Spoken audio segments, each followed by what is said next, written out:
He wants Voldemort to use the stone. During the episode, I had said obviously they want to use it together, which I believe is one theory.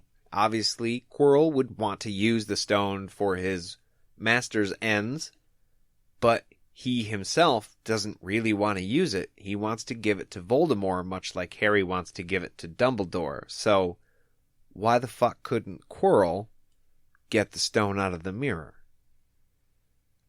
I'm going to say, in my opinion, because they were bound, Voldemort took over Quirrell's body, they became one. So Voldemort's want and needs were reflected rather than Quirrell. Now, my question also would be going with that. Harry knew the powers of the stone and could resurrect Voldemort. That was one of the big reasons why he wanted to get the stone before Quirrell, right? Right? Or am I wrong? Well, Harry doesn't want to resurrect Voldemort. Right. I know that, but he wanted to get the stone before Quirrell did. But he knew that was capable once Quirrell had the stone. He could resurrect Voldemort, correct? It's not really resurrecting him. Or he's not bringing him back to life? Well, he's not dead. Like, he's still kind of alive. Okay. It's not dead. But yeah, that was his goal. So who's to say Harry didn't want that for his parents? Because they're dead. That... Oh. I got you, motherfucker. No. Okay. My theory on that was wrong, but I'm going to go with the one about being taken over completely, because that was his punishment. They had mentioned that in the book. He had made a mistake, and it was his punishment where he was taken over. I think as far as that goes, I think you're probably right. That they're one and the same. Yeah. And so that Quirrell doesn't get kind of his own say. I agree. It's essentially Voldemort's power keeping both of them alive. Was that a nod to James in the first episode? Yeah. I agree. I agree. Very clever.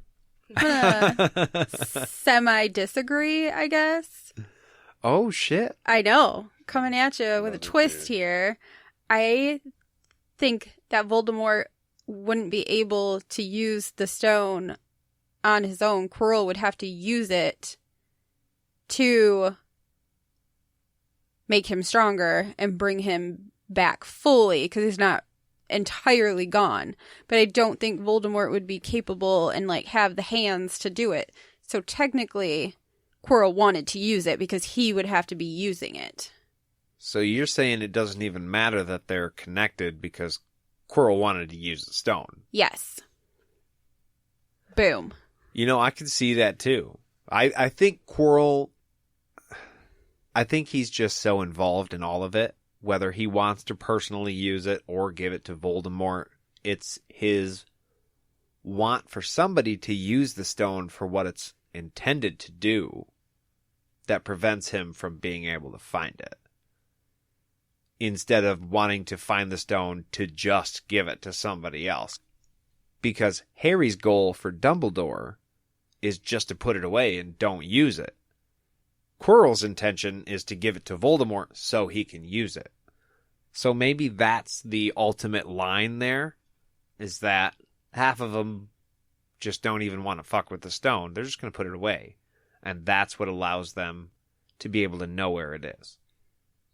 Yeah, I think you're all onto something. I was gonna try to make like a girl Quirrell. Yeah. See, that's what I was saying. Nope. Tap it out. All right, we're going to take a quick break, and we'll be right back. And we're back. Have at it, Jay. I'm going to backtrack for a minute. Uh-oh. That's the beauty of this episode, James. You get I to can go jump back wherever and the go, okay, fuck you want. We are going to keep it in this book, though. Right. Okay. Back when we were trying to figure out how he would be able to get past everything at Gringotts, the scar hurt when he was near Quirrell and Dumbledore.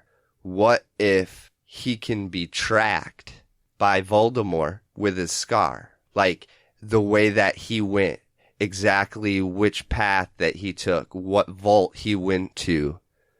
Dumbledore knew it because Harry traveled that path. Voldemort.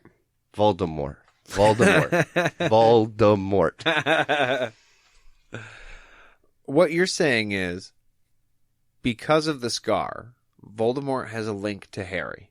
Yes. So, Quirrell would know how to get to the Vault 713 because that's where Harry was, just in the bank. So he used Harry's path to guide him into the bank. Yes. I understand that logic. My only issue with it is that it's really fucking hard to get into Gringotts Bank. Nigh impossible. Even if he knew how to find the vault, I don't think he'd be able. Chantel, do we have a theory? I have a side theory to this theory, but it's in relation to the theory. And it was one that I was going to bring up, is the beginning of the book when Harry first meets Quirrell. There's no mention of his scar hurting when Hagrid introduces him. So mine that I wanted to talk about is, was Voldemort in fact in Quirrell's head at that time, or did he later implant himself in his head and Voldemort was somewhere but not attached to him? Ooh. We talked about this. Now, I was doing my research, preparing for tonight, making sure I knew what I knew.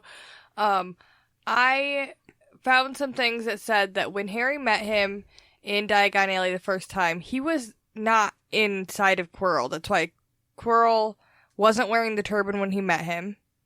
And Quirrell mentions being punished for not making it into the vault. But in the movie, he is wearing the turban. And doesn't shake his hand. And he doesn't shake his hand. So it's different in the movie, but I believe if we're going with book canon, then he's not in him yet.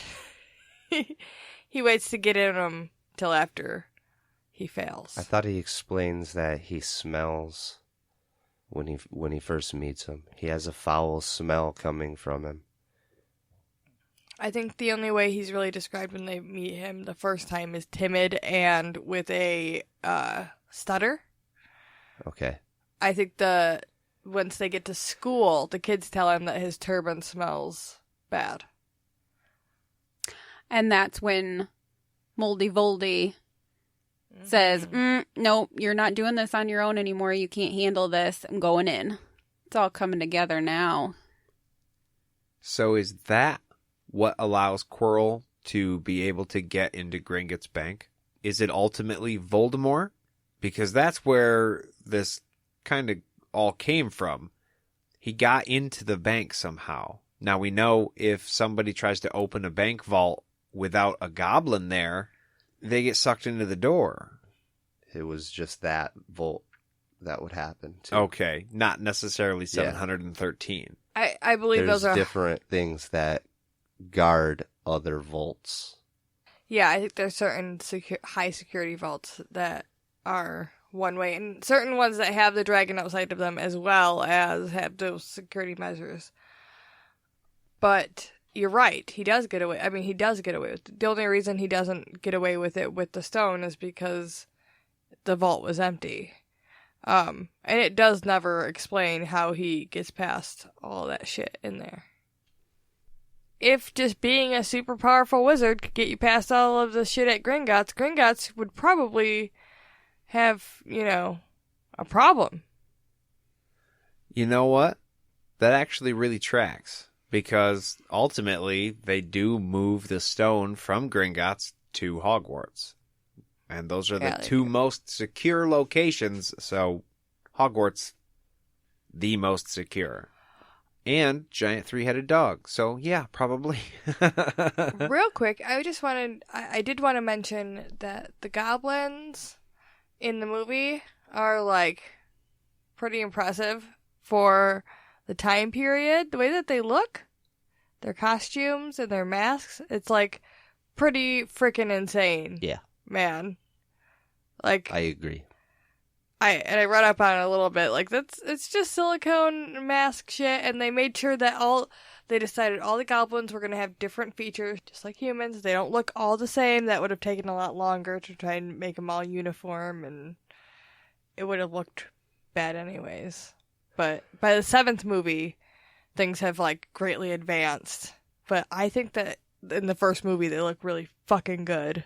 I wonder if you meet any of the goblins a second time. In the first movie, Griphook, he's one of the first goblins that we meet. That is played by Vern Troyer. Is it really? Yeah. It's fucking Mini-Me. I didn't know that. So, keep an eye out for him next time you watch. Always liked Mini-Me. Mhm. Little bugger. Yeah. Now you got me back off topic. I'm thinking of Austin Powers for a second. Back to Harry Potter. That's a whole different canon. I do have another random little thing about the movies, too.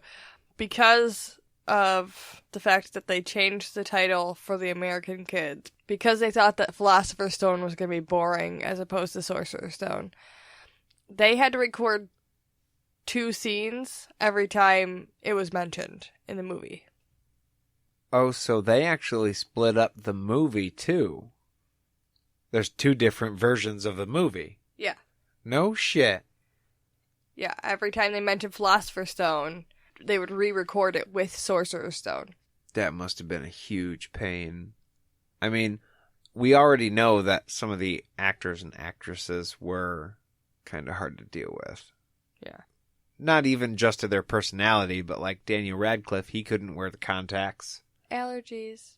And Hermione couldn't wear the teeth. Yeah. Well, and apparently, I read this today, Daniel Radcliffe was also allergic to the glasses he wore, and they gave him whiteheads.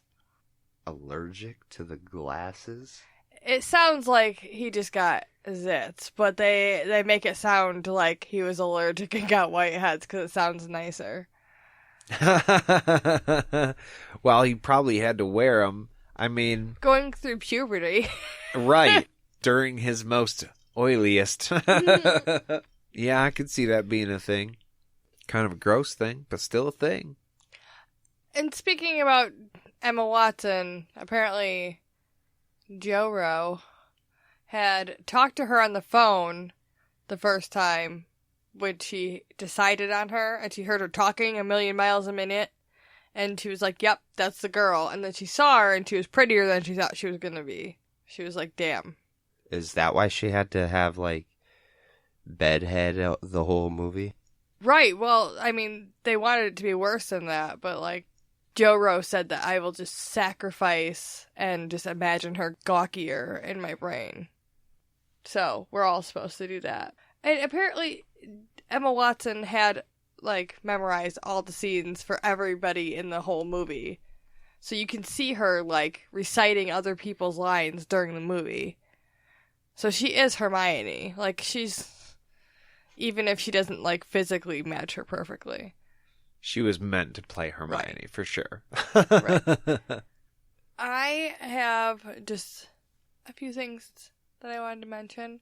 First of all, I wanted to thank everybody who has stuck in with us this far. This is something that we started without really high expectations of anything at all, and to know that there have been people who have stuck with us and who are excited to listen to us every week is very, very cool to know, and it makes us even more excited to keep getting better and keep recording for you guys every week. I've gotten a little bit of feedback in person from some people that I know that are listening, and I've gotten some feedback. I know Nate's gotten some people that he works with that he's heard some things from. Hey, Ron. What up, buddy? I personally am going to attempt to swear a little bit less because I have heard I swear kind of a lot. And I apologize if I've offended anyone.